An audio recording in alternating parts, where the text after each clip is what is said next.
Alors, quels sont les autres intérêts de la méthode des coûts spécifiques? Alors, entre parenthèses, par rapport, par exemple, aux coûts variables, les coûts spécifiques, sont plus fiables et plus précis. Alors là, pourquoi c'est plus fiable et plus précis que la méthode des coûts variables? C'est très simple. C'est parce qu'à l'intérieur du coût spécifique, il y a plus de charges qu'avec la méthode des coûts variables, tout simplement. D'accord?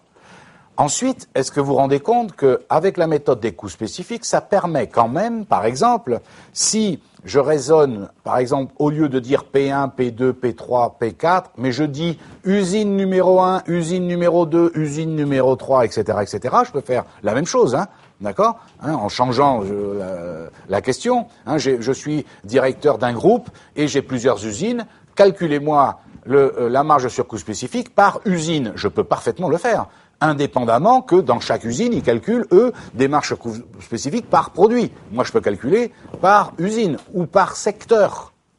D'accord? La World Company, d'accord? Cherchez-moi la marge sur coût spécifique des usines que nous avons en France, que nous avons en Allemagne, que nous avons, etc. On peut le faire, aucun problème. Vous êtes capable de le faire.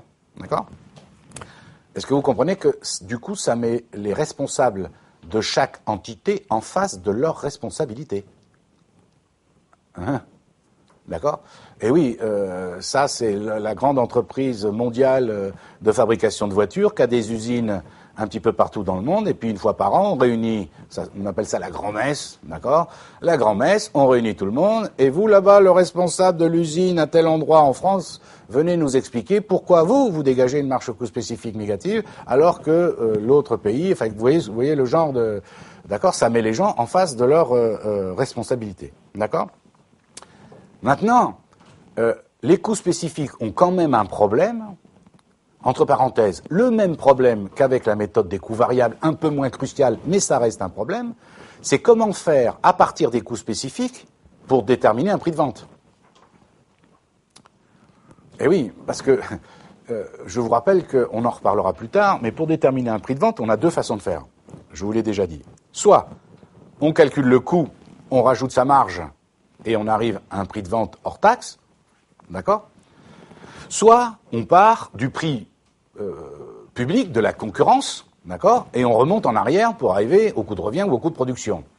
Le problème, c'est que là, dans les coûts spécifiques, c'est quand même difficile d'envisager un prix de vente à partir des coûts spécifiques, si je fais comme ça. Pourquoi? Parce qu'à l'intérieur, il n'y a pas toutes les charges. Si j'arrive à un coût spécifique de tel produit à 100 €, combien il faut que je le vende? C'est pas si simple qu'il n'y paraît, vous comprenez? C'est pas une bonne solution. Pour fixer un prix de vente, de cette façon-là, il y a une méthode que nous verrons la prochaine fois, qui s'appelle la méthode de l'imputation rationnelle des charges fixes. Ça, c'est une méthode traditionnelle, d'accord, qui est la plus performante pour répondre à ce type de questions. On est d'accord? Autre intérêt également, et pour terminer, de la méthode des coûts spécifiques, comme vous l'avez vu dans le tableau tout à l'heure, puisqu'on passe par la méthode des coûts variables, puisqu'on arrive à la marge sur coûts variables, ça veut donc dire qu'on peut calculer les seuils de rentabilité, etc., bien sûr, hein, puisque on passe d'abord par le coût variable, donc on sort la marge sur coût variable, on a les charges fixes, donc on peut calculer le seuil de rentabilité, le levier opérationnel, tout ce qu'on a vu jusqu'à présent, la marge de sécurité, etc., On est d'accord? Ensuite, quels sont quel est l'autre intérêt de la méthode des coûts spécifiques? D'abord, le coût spécifique en tant que tel, j'espère que vous serez d'accord, est plus précis et plus fiable que la méthode des coûts variables. Alors, pour une raison simple, c'est que dans le coût spécifique, il y a plus de charges à l'intérieur que dans la méthode des coûts variables, par définition. Donc, forcément, le coût spécifique est forcément plus près de la réalité que ne l'est le coût variable. On est bien d'accord, puisqu'il intègre plus de charges. On est d'accord? Ensuite, ça permet, avec cette calcul de marge sur coût spécifique, je répète encore une fois, parce que la marge sur coût spécifique, vous pouvez la calculer par produit, mais vous pouvez la calculer, par exemple, par usine. Une entreprise peut avoir plusieurs usines en France. Donc on peut parfaitement, vous avez compris, calculer la marge sur coût spécifique de l'usine de Montpellier, de l'usine de Lille, de l'usine de Brest, de Strasbourg, et pourquoi pas la marge sur coût spécifique de l'usine en Irlande, aux États-Unis, en Roumanie, voire en Chine. Est-ce que vous comprenez que si les contrôleurs de gestion commencent à prendre le pas dans l'entreprise, ça explique pas mal de délocalisation, forcément. Ça veut dire que si une usine en France, par exemple, dégage une marge sur coût spécifique négative, d'un point de vue financier, il n'y a rien à dire, on supprime l'usine. Et là, l'argument dont je parlais tout à l'heure, dire attention pour ce produit-là, faire attention de ne pas le supprimer forcément, parce qu'il dégagerait une marge sur coût spécifique négative, s'il s'agit d'usines, d'accord, si c'est pour transférer dans une usine à l'étranger, au niveau de la gamme, ça ne change rien, puisque le produit continue d'exister. Est-ce que vous commencez à comprendre les soucis? D'accord?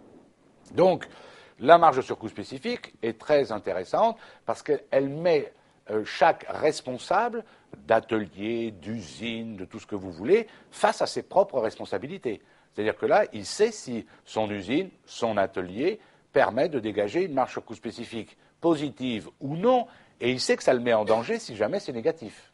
On est d'accord? En revanche, il faut bien voir que la méthode des coûts spécifiques, un petit peu comme la méthode des coûts variables, n'est pas une bonne méthode pour déterminer un prix de vente. En effet, vous vous souvenez, on avait dit ça. Avec la méthode des coûts variables, beaucoup d'intérêt. Bien sûr, on peut calculer le seuil de rentabilité en euros, en quantité, sa date d'atteinte, la marge de sécurité, le levier opérationnel, enfin tout ce que vous voulez. Donc c'est très intéressant par rapport à la méthode des coûts complets. La méthode des coûts spécifiques a les mêmes avantages que la méthode des coûts variables, puisqu'on passe par la marge sur coûts variables, vous me suivez, mais en plus, elle permet, on va le voir tout à l'heure, de calculer un autre seuil de rentabilité qu'on appelle le seuil de rentabilité spécifique, différent du seuil de rentabilité obtenu avec la méthode des coûts variables. Mais en revanche, ces méthodes, coûts variables et coûts spécifiques, ne permettent pas, avec une certitude suffisante, de déterminer un prix de vente. Pourquoi? Parce que pour déterminer un prix de vente, il y a deux façons. Soit vous vous fixez, on le verra plus tard, sur le prix du marché, et vous dites je vends le même prix que ma concurrence, est-ce que vous êtes d'accord? Soit vous faites le calcul de coût de ce que ça vous coûte, évidemment, vous rajoutez votre marge et ça donne le prix de vente. Or, ici, si vous avez le coût variable, par exemple, pour arriver au prix de vente, c'est très difficile à trouver. Pourquoi? Parce que dans le coût variable, il n'y a que les charges variables, puisque vous n'avez pas intégré les charges fixes. Dans le coût spécifique, ça va être un petit peu mieux, mais ça pose encore problème. Pourquoi?